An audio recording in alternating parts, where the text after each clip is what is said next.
ভাই বিশ্বাস করো, আমি এই জন্যই বলি সবসময় যে একজন লেজেন্ড, একজন বুদ্ধি দিয়ে খেলোয়াড় দরকার। আমাদের রোহিত দা, আমাদের বিরাট দা, আমাদের কে এল রাহুল দা, আমাদের জাদেজা, ভাই এদের মতো একটা নয় দুটো নয় প্লেয়ারকে খেলানো দরকার। কেননা বাস দেখো, বর্তমানে আমাদের টিম ইন্ডিয়ায় যে প্লেয়ারগুলো রয়েছে না ভাই, এরা শুধুমাত্র আসবে, মানে কোনো দিক দেখবে না, শুধু হুদাই মারতে যাবে, যে বল বাউন্ডারির বাইরে দিয়ে পাঠাও, ব্যাস এতটুকুই এদের কাজ।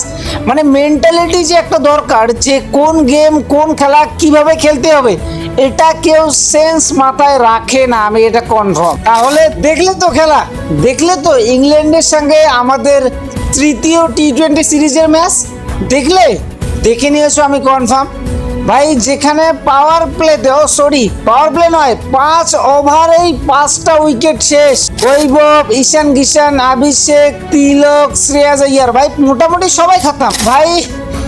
আমি ভাবতেছি আমি হাসবো নাকি আমি কাঁদবো নাকি আমি অন্য কিছু করবো, তারই মধ্যে ভাই আবার কমেন্ট্রিতে মানে এমন এমন কথা বলতেছে যেটা সরাসরি বলে যাচ্ছে ভাই, বাংলা কমেন্ট্রিতে এমন এমন কিছু কথা বলতেছে, মানে কোন লেভেলে গিয়েছে আমাদের স্কোয়াড, আমাদের টিম ম্যানেজমেন্ট, আমাদের সমস্ত কিছু একবার ভেবে দেখো ভাই। বিগত আমাদের শ্রেয়াস আইয়ার নতুন ক্যাপ্টেন আসার পর থেকে এখনো পর্যন্ত একটা সিরিজ তো জিতিয়ে নাই। তার মধ্যে ভাই ছেলে খেলা করতেছে আমাদের সাথে, সবার সাথে। বাকি কেমন ম্যাচ দেখলে তো এটা আমি আশা করি বুঝাতে পারিনি তোমাদেরকে। তোমরা কেমন দেখলে অবশ্যই কমেন্ট করো।